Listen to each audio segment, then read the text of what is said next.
Começou. Amém. Senhor Deus, fale conosco através da tua palavra. Pai, que o Senhor fale conosco para que a gente consiga observar, ó Pai, aquilo que estamos fazendo de errado e os pontos que precisamos de mudança. É o que nós pedimos com fé, crendo que o Senhor pode operar isso nas nossas vidas. Amém. Meu testemunho, antes de começar, para Michelle parar de roer as vossas unhas, é que nesta segunda-feira, fazia tempo que não dava estudo, fazia meses que não dava estudo, na verdade. O de sexta-feira no Moraes eu continuei, eu mantive e tal, mas não dava estudo bíblico mesmo, aqueles estudos que a gente vai a fundo, pega as orientações, destrincha aquele versículo, analisa o contexto, quem falou o que, quando, como. E na segunda-feira eu fui visitar o grupo de estudos do Daniel, na casa dele, no apartamento dele, e aí eu fui surpreendido pelo convite que ele me fez aos 45 do segundo tempo. Falou assim: você gostaria de dar o estudo? Eu falei sim, e na hora eu falei assim, não tenho nem ideia do que eu vou falar, né? Amém. Mas Deus, ele sempre dá, o Espírito ele fala, a gente sabe que isso daí, para quem não tem o hábito e não tem o ministério, se você se preparar uma semana, um mês, um ano, ou se é na hora, quando o Espírito tem que falar, ele vai falar. E se não for através da minha vida, ele levanta alguém. Você pode ter certeza que quando Deus precisa falar algo para alguém, não tem impedimento humano que breca. Amém. Certo? E Deus abençoa ali. Meu testemunho é de que como é bom a gente obedecer a palavra e colocar o nosso ministério em prática, acioná-lo, ativá-lo.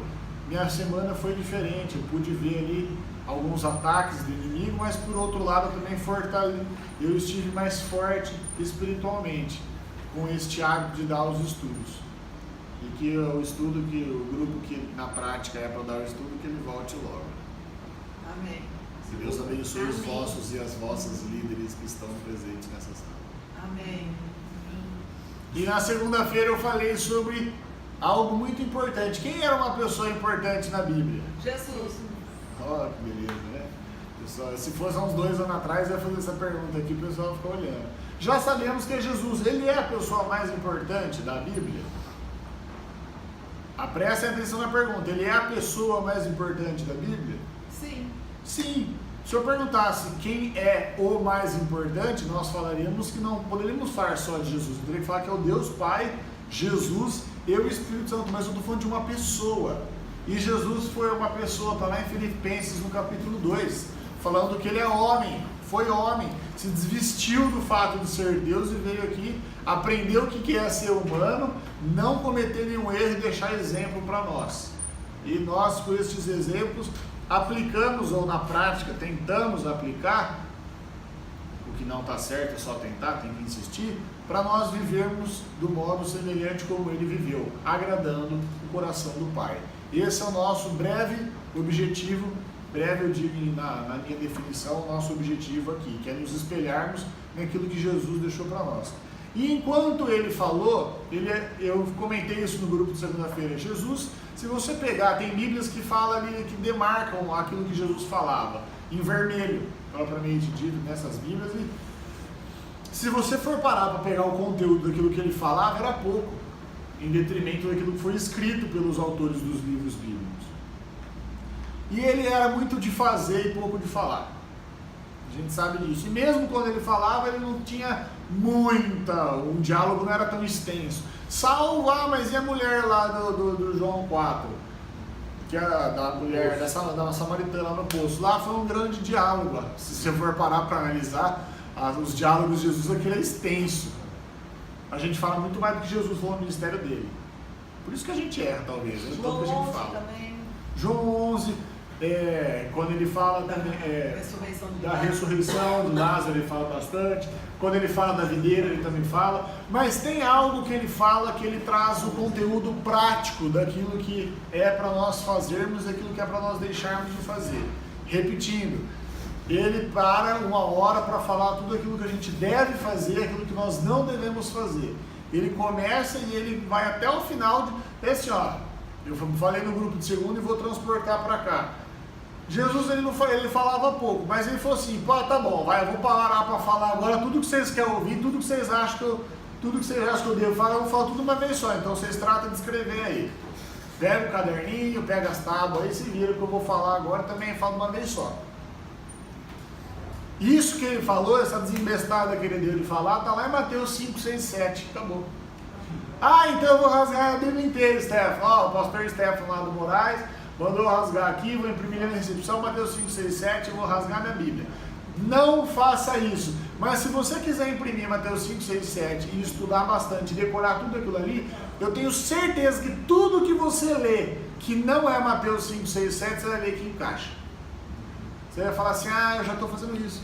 Isso aqui já está... Um resumo da Bíblia. É como se fosse um resumo, é como se fosse a conversão daquilo que é um conteúdo bíblico e levar aquilo para uma prática, como tarefas. Mas ele não coloca como tarefas, ele coloca como sugestão. Jesus estava falando assim, quer viver bem? Faça isso. Mas ele está falando isso daí para você ser um crente. Não. Tudo que está em Mateus 5, 6 e 7, ele te fala para você ter o melhor relacionamento possível aqui na terra entre as pessoas que você vive. Porque para o próprio Jesus, não adianta você ter um relacionamento bom com o Pai se o daqui não está certo. Então conselhos para viver bem. Viva uma vida legal, top, digna. Não seja um rabugento. Não seja uma pessoa que você anda de um lado, alguém passa do outro. Alguém que você liga, a pessoa fala, depois eu mando um WhatsApp. Seja uma pessoa legal, certo? Vocês consideram uma pessoa legal? Benquista? Simpática? As pessoas têm prazer de estar com você? Eu não sou assim porque os atributos que eu nasci, os detalhes que Deus me fez, os meus talentos, eu não tenho muita facilidade. Para de falar essas besteiras aí, que você vai passar o resto da vida falando que você não é assim, e é uma mentira que o inimigo coloca, para você não se relacionar com as pessoas. E se você não fizer isso aí, você não cumpre a lei de Cristo. E a própria palavra fala que se a gente não for o mundo não crê em Cristo. Olha que gravidade. Mas adianta eu ajudar alguém, adianta o meu dízimo, minha oferta, meu ministério, se eu estou brigado com uma pessoa na igreja? Quem me responde é essa? Não. Manda se consertar antes de dar. Olha a importância da gente ser da gente saber viver bem. Porque para com que as pessoas que não conhecem a Cristo creiam nele, ele precisa ver que quem crê se relaciona bem com as pessoas. Jesus foi isso há 2000 e tantos anos atrás e a gente não presta atenção nas palavras dele. Deixa eu falar para vocês, porque é bem curto, é bem breve aquilo que eu quero no ponto, embora o Mateus 5, 6, 7 tem vários tópicos, assuntos que ele falou, discutiu, mas um deles chama atenção. Ele fala no capítulo 5, no início do sermão dele, chamado Sermão do Monte, no versículo 44 ele fala algo que todo mundo aqui faz muito bem, está todo mundo muito careca de saber, e a gente sem fazer nenhum tipo de má observação aos carecas. Mas o que ele faz? Ele fala sobre algo que todo mundo aqui faz de cor salteado.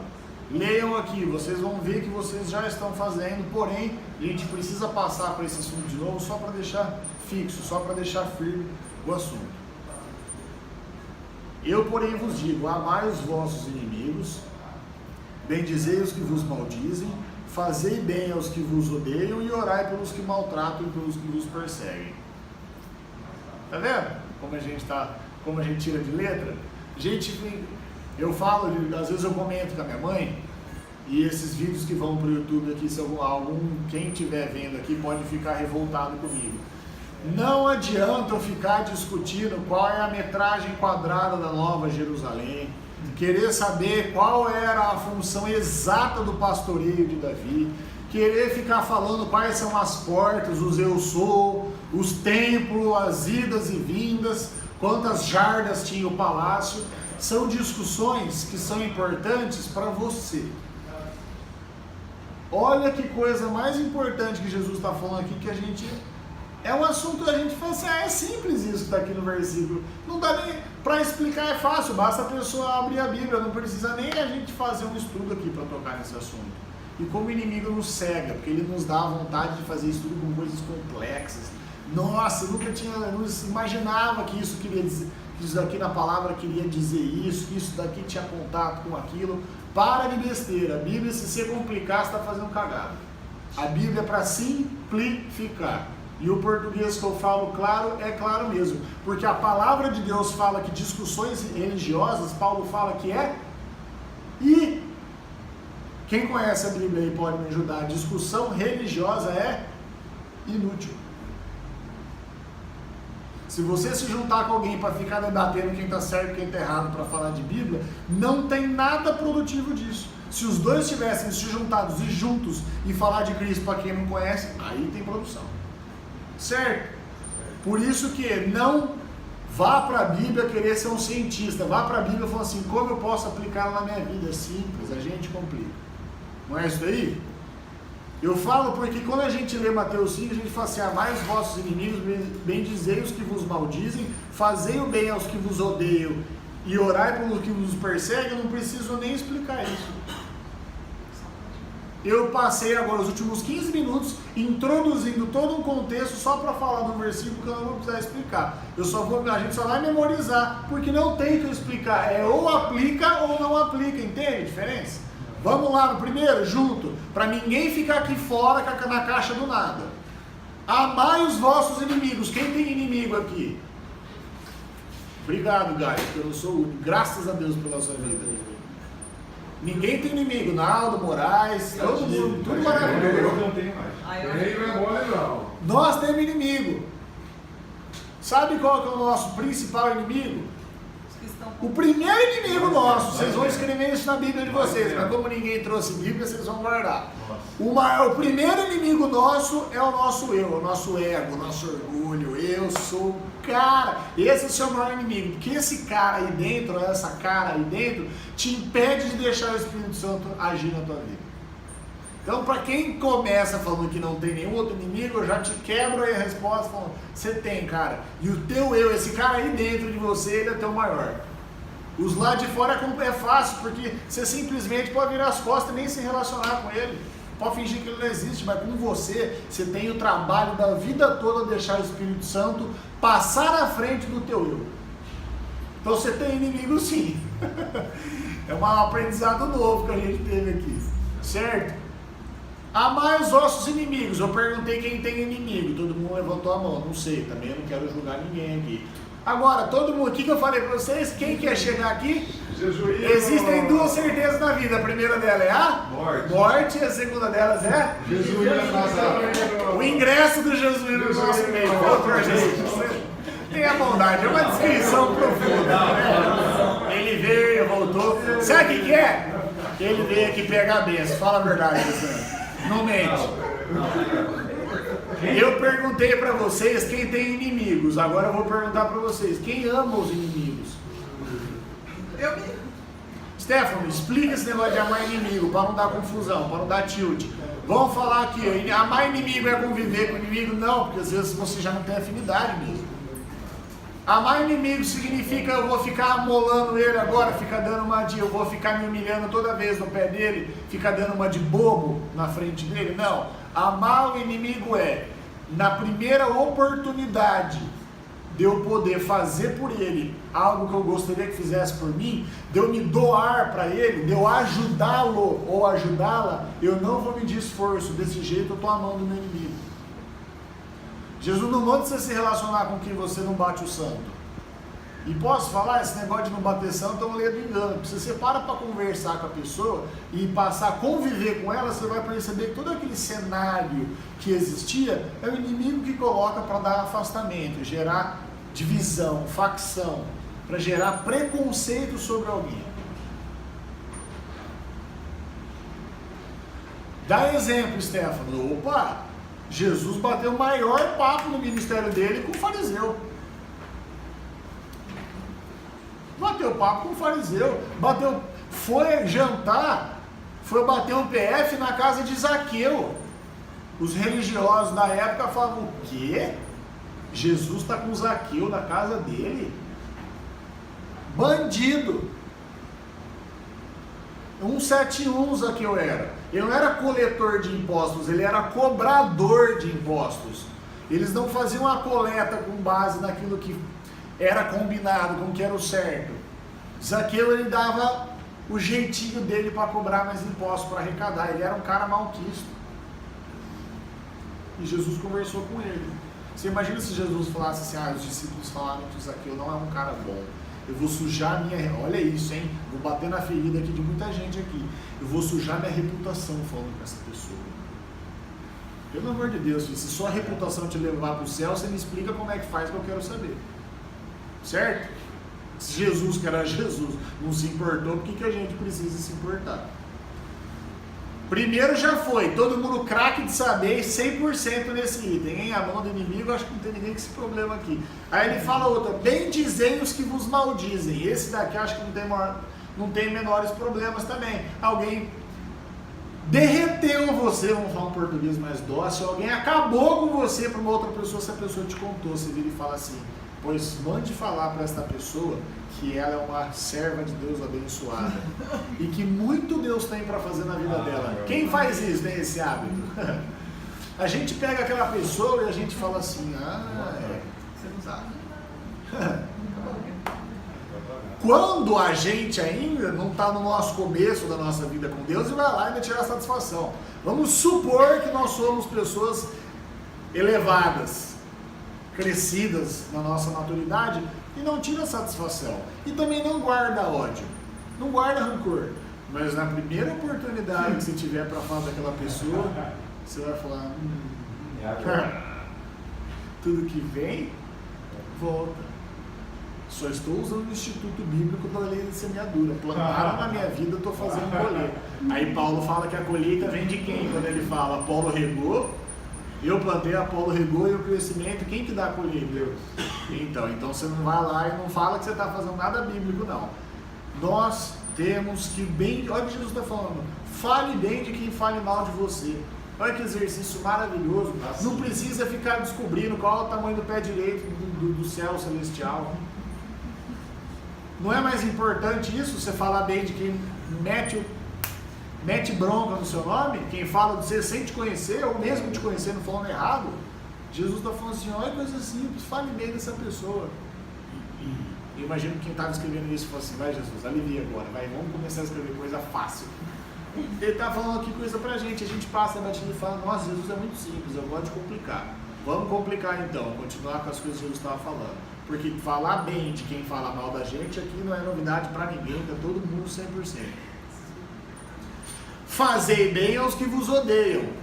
Ele separa inimigos de odeia, porque inimigo a gente cria. Quem odeia a gente não sabe. Nem sempre algo que a gente faz, a gente sabe que aquilo ali trouxe um ódio na vida de uma pessoa. Amargura. Às vezes você quis o bem da pessoa, quis ajudar ela e ela passou a te odiar, cara. E pior ainda, nós às vezes nem sabemos quem nos odeia. Pode ser que exista gente que nos odeia e nós não sabemos. E sabe o que Jesus fala? Fazei o bem para essas pessoas. Mas eu imagino também que, como os outros dois itens anteriores, não é problema algum pra gente, porque a gente está super tranquilo, com o maior know-how bíblico possível e com uma perfeita aplicação do conteúdo daquilo que Jesus falava pra gente. Fazer, em outras palavras, português claro, faça algo bom, faça algo de bem para alguém que te odeia, que gostaria de fazer algo mal para você, certo? E para nós finalizarmos, ele vai falar um último que também não é nenhuma novidade, está super tranquilo, que é para a gente orar pelos que vos maltratam ou perseguem. Eu gosto que quando Jesus ele fala que maltrata ou persegue, porque ele fala de algo que na época se vivia, que eram os maus tratos, e ele fala sobre perseguição. Perseguição, mesmo naquela época, ela continua até hoje. O que mudou, que antes a perseguição lá, era com cruz que se pagava, era com morte. Os romanos perseguiam os cristãos e matavam os cristãos. Hoje quem persegue cristão, por isso vamos falar da nossa realidade, do nosso país, graças a Deus que a gente não vive esse tipo de comportamento da parte da política, da parte de grupos que são oposição aos cristãos.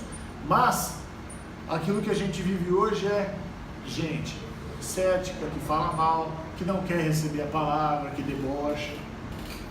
Lá no Salmo 1 vai falar de escarnecedores, né? Que eles falam mal a respeito de coisas de Deus.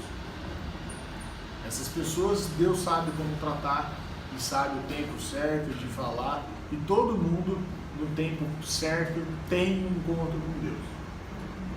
Se alguém um dia falar assim, mas Deus nunca falou comigo, Deus já falou sim com você, você fez de conta. Você deixou passar. Ele fala com todo mundo. A maior prova disso é que hoje, por exemplo, aqui todo mundo está tendo a oportunidade de ter uma mudança de vida. Começando por mim. Orai pelos que vos maltratam, por quem vos persegue. Na minha oração, a gente costuma ter 99,9% de conteúdo particular, meu com Deus, aquilo que eu penso, que eu quero, que eu gostaria, o que eu falo sobre quem eu acho que Deus é para mim, blá, blá, blá. E a gente manda bala na oração. Aí a gente deixa aquela parte final ali, até, você estava de joelho, já tem até um joelho já 90 graus, você já até não está mais com os dois joelhos, ou você já está até de pé, já terminando a sua oração, indo para o seu compromisso, aí você lembra daquela pessoa. Aí você fala assim, meu Deus, abençoa aquela pessoa em nome de Jesus, amém. Gente, ora pela pessoa, conta para Deus o que está acontecendo, o que você sente, por que você acha que ela está certa ou errada, e fala, eu falei isso no grupo de segunda-feira, começa a falar dos teus problemas para Deus, porque quando a gente fala dos nossos problemas para homens, o máximo que homem e mulher vai poder fazer com os nossos problemas, sabe o que é? Fazer o que você não fez, contar para Deus, alguém vai orar por você, sendo que você poderia ter orado direto. E sabe qual que é a diferença? Você está contando para os outros o que está acontecendo na tua vida. Se expondo. Porque aquela pessoa, o máximo que ela também pode fazer por você é entregar na mão de Deus. É coisa que você pode fazer direto. Mas na Bíblia fala, orar, dividir as cargas um com os outros. Sim, mas a gente sabe que isso aí tem que ter um estudo específico, com a tua liderança, com a pessoa que está no teu caminhar, que te conhece, para você compartilhar com ela. Agora, ore pelas outras pessoas, ora pela vida das pessoas que te perseguem, as dificuldades, conta dos teus problemas e das pessoas com quem você está tendo um problema para Deus. Mas o que ele vai fazer? Se você não confia e não acha que ele vai fazer nada, pague para ver. Paga para ver. Você, na hora que cair tua ficha, o problema ele nem existe mais. Você não vai, eu sou testemunha disso, você não consegue enxergar Deus agindo, sabe por quê? Porque você acha que você vai ver ele agindo durante, na hora que você vai lembrar da situação, ele já agiu, acabou, passou, deu, tá certo. Eu posso falar aqui porque eu vivo essa realidade, outras pessoas aqui podem testemunhar semelhante. Eu estou dando falando verdade aí, é assim que Deus age. Quando você cai no assunto de novo, você vai lembrar daquele seu pedido, Deus já te respondeu. E olha lá quantos testemunhos a gente não vai dar depois de muito tempo que Deus já respondeu, a gente não lembra. Olha que coisa mais simples, o que é o versículo 44, capítulo 5 de Mateus, super simples. O pessoal fala que o Sermão do Monte, nem estuda eles direito. Uma leitura didática, não precisa explicar o que Jesus falou. Ele falou no português mais claro do mundo. A diferença é, vamos aplicar? É conteúdo que eu vou trazer para a minha realidade? Sim, não, aí é com vocês. Eu não consigo forçar ninguém aqui, nem devo. Beleza? Pode desligar aí, vai depois para o YouTube, se inscreva no canal.